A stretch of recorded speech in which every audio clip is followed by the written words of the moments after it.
নমস্কার। বিশ্ব জনরঙ্গ ভারত রঙ্গ মহোৎসব উপলক্ষে আমাদের আজকের নাটক পঞ্চম বেদ, এটি অনুবাদ করেছেন ধ্রুবজ্যোতি কেশ, পরিচালনায় প্রদীপ পাল, প্রযোজনা আগামী প্রগতিশীল নাট্য সংস্থা, বড়চড়া, বাঁকুড়া, পশ্চিমবঙ্গ। নাটক পঞ্চম বেদ।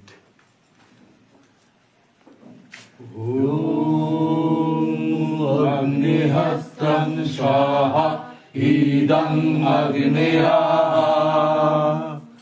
ওম বনস্পতয় স্বাহা ইদং বনস্পতয় ওম অগ্নিহস্ত্রং স্বাহা ইদং অগ্নেয়া ওম বনস্পতয় স্বাহা ইদং বনস্পতয়। আগের রঙ্গ শেষ, আসুন এখন আপনারা যা শিখেছেন তা অনুশীলন করুন। এটি একটি নতুন পরীক্ষা, এতে সামান্যতম ভুল হওয়া কিন্তু উচিত নয়। দয়া করে প্রণাম গ্রহণ করুন মুনিবর।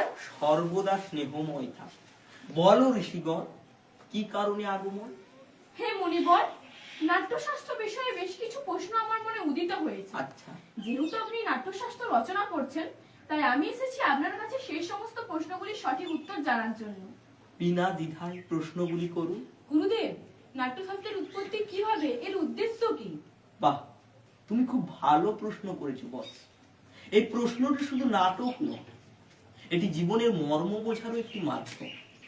ত্রেতা যুগে মানুষ যখন কাম ও লোভের প্রভাবে অধর্ম দ্বন্দ্বের পথে অগ্রসর হতে থাকে, তখন দেবরাজ ইন্দ্র দেবর্ষি ব্রহ্মার কাছে প্রার্থনা করেন যে এমন একটি মাধ্যম নির্মাণ করতে হবে যাতে দর্শন ও শ্রবণ একই সাথে করতে পারে, এবং এর মাধ্যমে মানুষ কর্ম, অর্থ ও মোক্ষের পথে ফিরে আসতে পারে।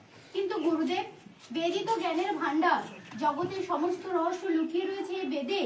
এই উদ্দেশ্য পূরণের জন্য বেদই তো যথেষ্ট। নতুন পঞ্চম বেদে কি বা প্রয়োজন ছিল?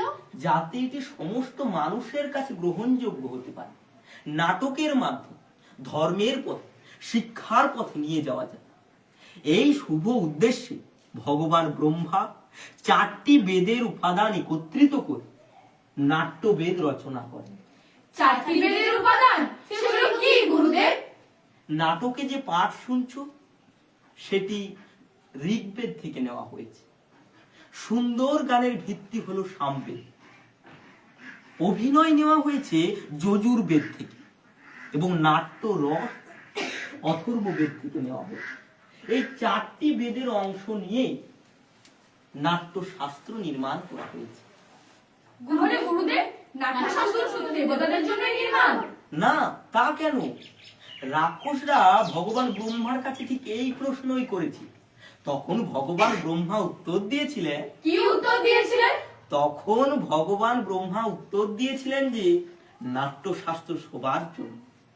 এখানে দেবতা, অসুর এবং মানুষের কোনো ভেদাভেদ নেই।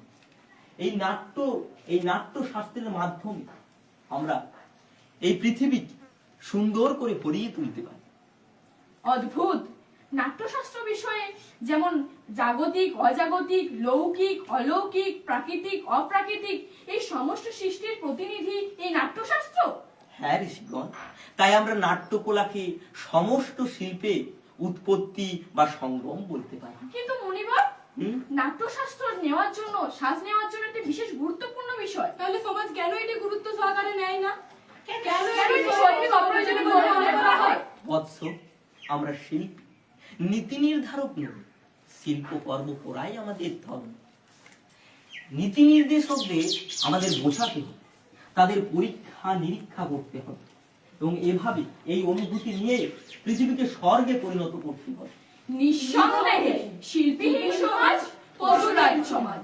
সমাজ শিল্প শিল্পীদের প্রাপ্য স্থান দেবে, এই অনুভূতি নিয়েই, এই আশা প্রত্যাশা নিয়েই আমি নাট্যশাস্ত্রকে পঞ্চম বেদ বলেছি।